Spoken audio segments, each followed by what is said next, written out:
It is my opinion that the upfront pricing or the upfront information that you receive, this whole new change it's a disaster, not only for drivers, but it will be a disaster for the company, right?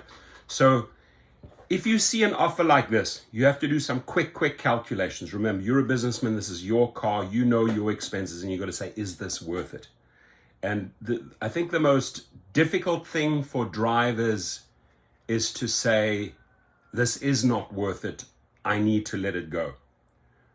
Don't worry about the repercussions. If all drivers stick together and adopt this attitude that this deal doesn't make any sense to me, I pass. You will quickly see what happens, right?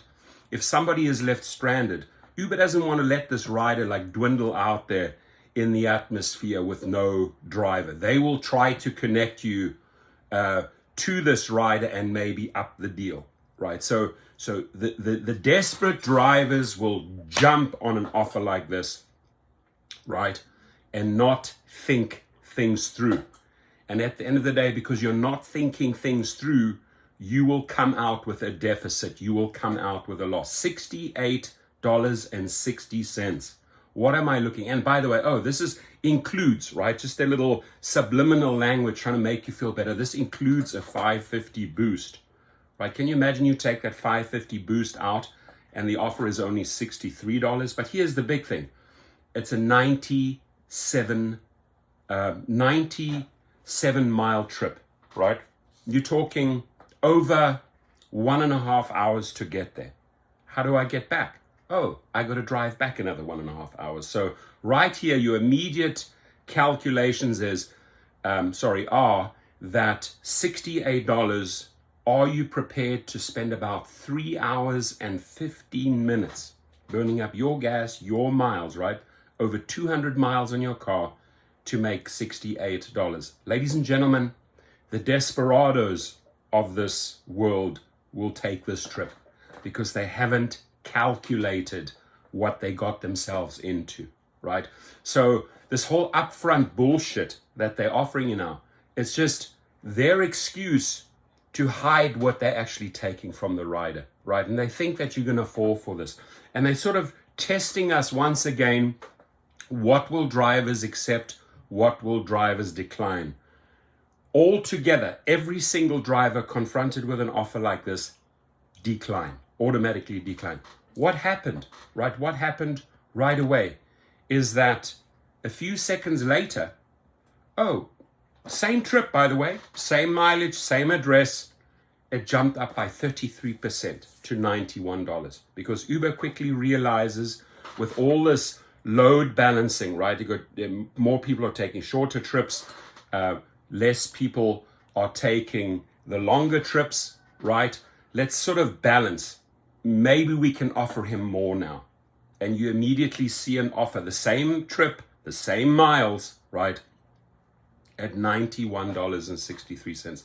Suddenly, ladies and gentlemen, that trip went up 33% because you passed on that $68 bullshit. Now, I'll tell you what, this here is also bullshit, right? Because for $91, I don't drive 3 hours and 15 minutes or put 200 miles on my car for $91.63.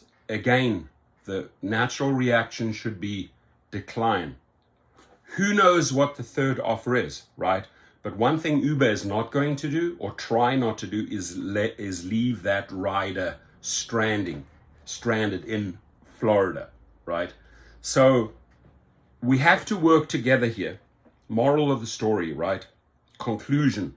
We have to work together and figure out upfront prices that are presented to us that make no sense decline, right? No matter what the repercussions, right? Even if they want to use those declines to punish you, you got to really stand up for yourself and say, if they're willing, if they want to punish me because of my declines, because I'm not taking that, then this is not the company I should be driving for, right? Remember, you're an independent contractor. You should make independent choices and choose what makes sense for you. And I urge you, right? I urge you after this video, choose what makes sense for you. Sense as in SENSE, and sense as in CENTS, right? Don't just, oh my God, here's an opportunity to make $61, accept.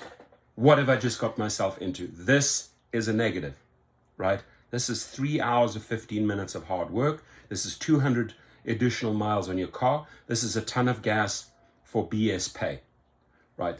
And the first offer was even more pathetic at 68. But it's the identical trip, right? It's the identical trip, just rewarmed, put in the microwave oven, and oh, you know, let's warm it up for a little bit longer and offer them that same trip for 33% more.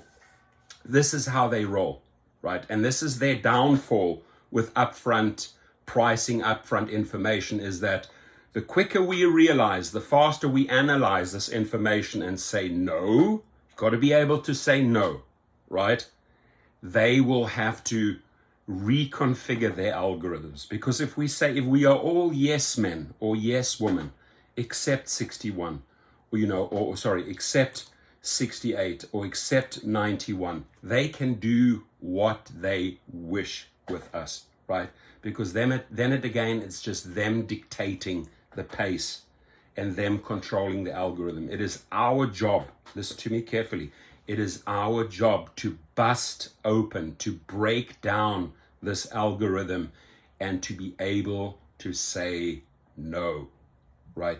No to 200 miles, no to 3 hours and 15 minutes, no to $91.63, no to $68. Present me, if you are going to come with all this upfront bullshit, upfront pricing, upfront info, give me something upfront that makes sense.